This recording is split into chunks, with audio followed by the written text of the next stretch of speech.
Now, from the Ford Sports Desk, KOMU 8 Sports.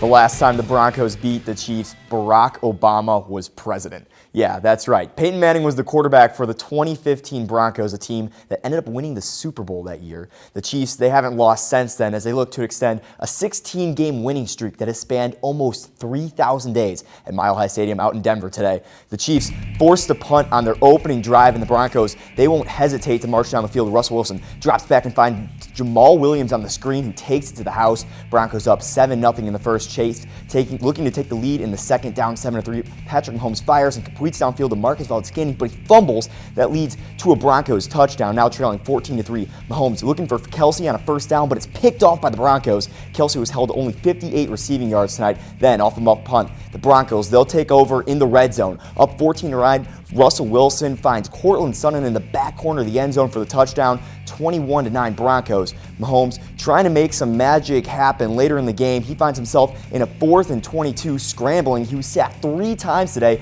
He'll heave a desperation throw deep downfield, but it's intercepted by the Broncos. Once again, the Chiefs turn the football over 4 times, and the Broncos beat the Chiefs for the first time in 8 years, 24-9. Well, the last time Missouri beat Georgia, it was over a decade ago. The year was 2013, and the Tigers won the SEC East. But this year, the Tigers' road to the SEC Championship will have to run through Athens. The Bulldogs have held the illustrious AP Poll 1 spot the entire season and will serve as the Tigers' greatest test so far this year. In 2013, 25th-ranked Missouri upset 7th-ranked Georgia through the air and with turnovers. LaDainian Washington tallied 115 receiving yards and 2 touchdowns, and the Tigers' defense came up with 2 interceptions and 2 fumbles to seal the football game. The blueprint for the Tigers to upset Georgia on Saturday will be similar from the likes of Luther Burden, Chris Abrams-Drain, and Darius Robinson. We'll full coverage of the game on our Twitter and KOMU8.com.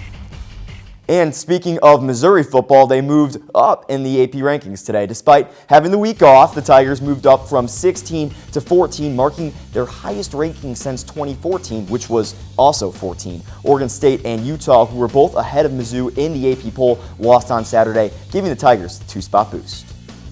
Missouri women's volleyball saw their 3-match win streak come to an end on Wednesday against the Tennessee Volunteers on Halloween. A chance to respond today against Ole Miss. Jumps straight into the third set. Tigers down 2-0. Sierra Dudley sets up a Colin Finney huge spike for the point. Then late in the set, watch the hustle from Missouri here. Blocked to the net twice. The Rebels keep it alive, but it eventually gets back to Dudley, who sets up Janet Demaray for the set win. But Ole Miss will respond in the fourth. The service error from Ratliff, and the Tigers fall 3-1.